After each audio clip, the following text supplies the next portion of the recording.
Goeiemôre, dit is Vrydagoggend 7 November 2025 en ek groet julle hartlik hier vanaf die walle van die Groot Rivier. Die G20-beraad kom hierdie maand Suid-Afrika toe en spesifiek Johannesburg. En weer eens op 'n vraag van 'n joernalis en herhaal tydens Donald Trump se mees onlangse toespraak, het hy onder meer gesê dat hy nie die G20-beraad gaan bywoon nie.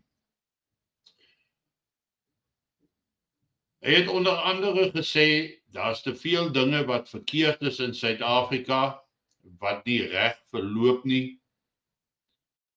En hy het verder gegaan en gesê, maar Suid-Afrika behoort ook nie meer onder die G20 te resorteer nie, want sy ekonomie is in shambles, in chaos. Ek dink dit gaan nou die klomp liberales in Suid-Afrika behoorlik aan die praat sit en die blameerspel gaan weer na vore kom, meer blame gaan geplaas word, en meer druk gaan toegepas word. Maar ek dink Donald Trump is 100% korrek in sy optrede deur hierdie G20-beraad te vermy, as gevolg van die redes wat hy gee. En ek moet saamstem dat Suid-Afrika se ekonomie glad nie meer onder die top 20 in die wêreld geld nie. Maar as ons gaan kyk na die G20 lande, dan is Suid-Afrika nommer 1 op die lys van die land met die meeste moorde, met die meeste misdaad, hoër as enige van die Latyns-Amerika se state, wat altyd tradisioneel die hoë vlakke van moorde en kriminaliteit ervaar het.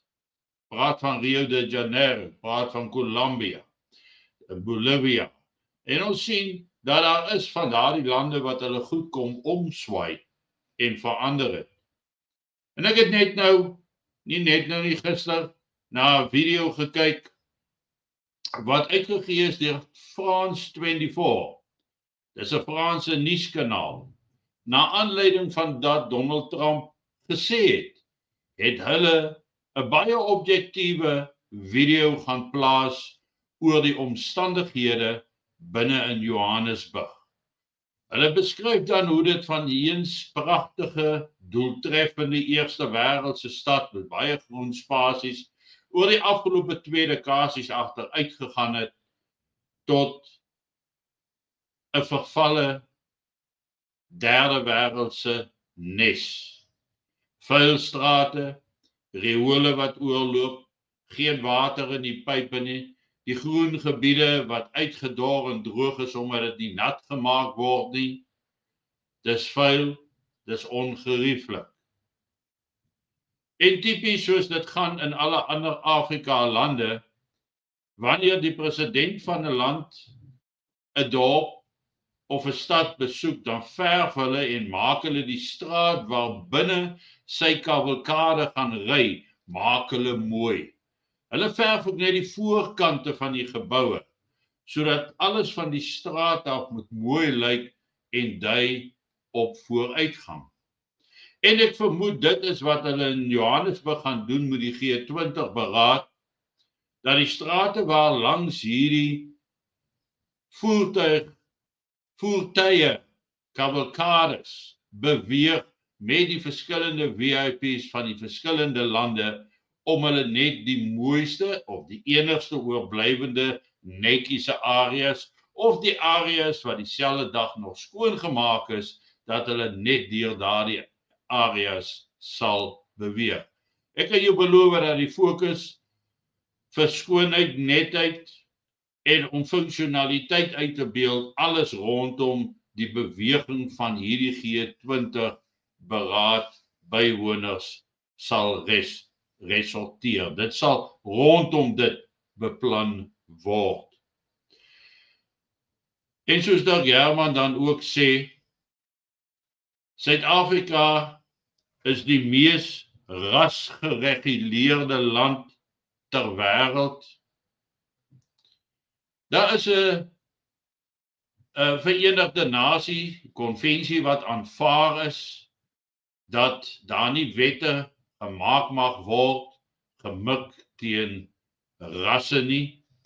Rasgebaseerde wette wat een groepering benadeel ten opsigte van 'n ander groepering nie. En tog het dit toenemend oor die afgelope 30 jaar toegeneem hier in Suid-Afrika, maar niemand wou ooit glo nie. En solidariteit het omgegaan by al die ambassades van verteenwoordigers wat gaan bywoon hier op die G20 beraad en het vir hulle dokumentasie gewys of gegee, geoorhandig. Dokumentasie wat hulle attent maak op wat sê hierdie konvensie van die Verenigde Nasies en waar oortree Suid-Afrika daardie konvensies en dat die G20 lande teenoor Suid-Afrika moet optree.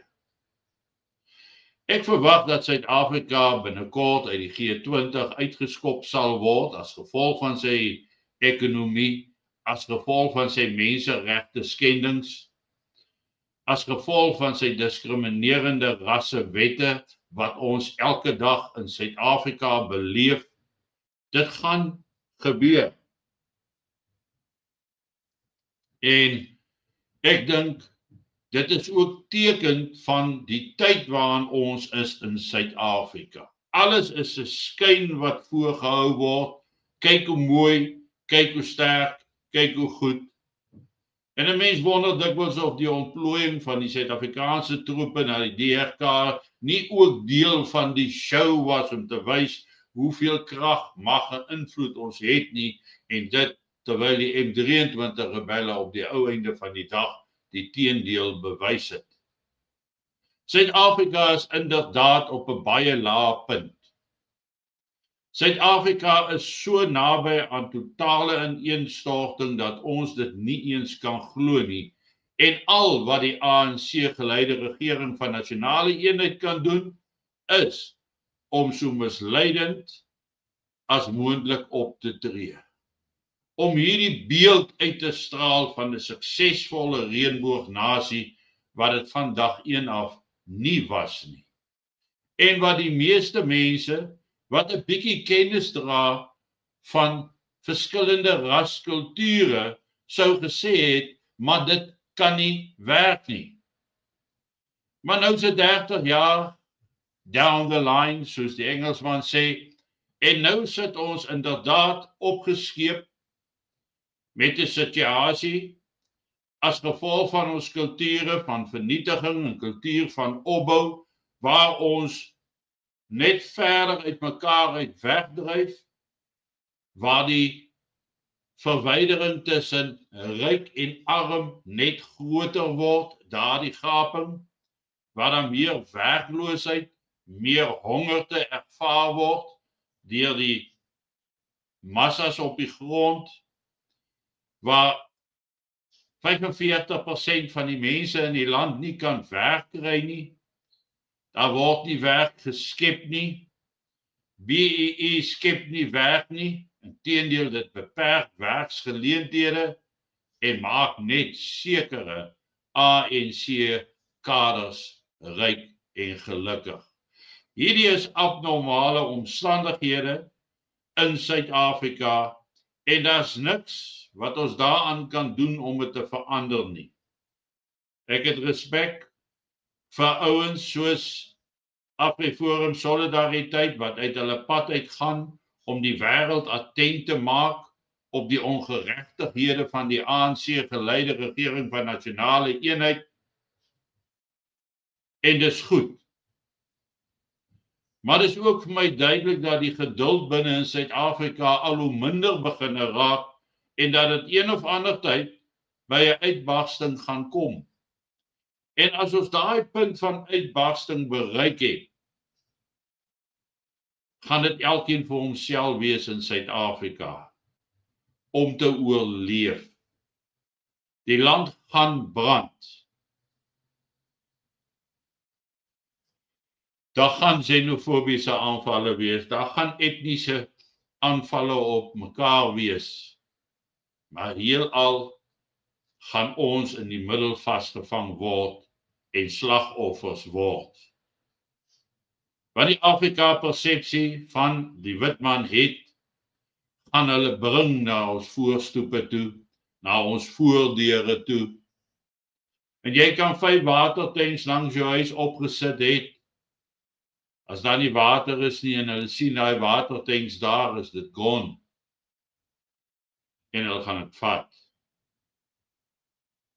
Elke huis, elke plek van opgaar, elke stoor, elke winkel gaan word soos 'n koekashop. Hulle koekashop. En hulle gaan dit doen met die oog om te vat wat hulle kan. Want honger en dors mense gaan nie stil sit nie. Hulle gaan optree. En daarom is dit van uiterste belang dat ons behoudenis onsself moet organiseer om onsself te kan beveilig, maar ook om lewe te herskep nadat alles verby is. Dis uiters belangrik. Hierdie gebeure rondom die G20 is nie niks seggend nie. Donald Trump gaan nie vergeet en vergewe nie. Die maatreëls teen Suid-Afrika gaan nog hewiger raak. En dan gaan die probleme hier wees. En niemand kan ontken in sy gesonde verstand. Iemand wat ouer as 10 jaar is, sal weet hier kom moeilikheid. En dis net die 44 en hulle liberale wit vriende wat dit nie wil weet nie, want dan gaan hulle verkeerd bewys word van wat al baie lank gesê word. Geniet vanoggend jou kondensmelk koffie. Ek is maandagoggend weer terug by julle. Stuur hierdie video vir soveel mense wat nie wil glo nie. Stuur dit dat hulle kan hoor en kan luister en kan besef dat daar is 'n oplossing. Hulle moet net betrokke raak. Mooi loop, lekker dag.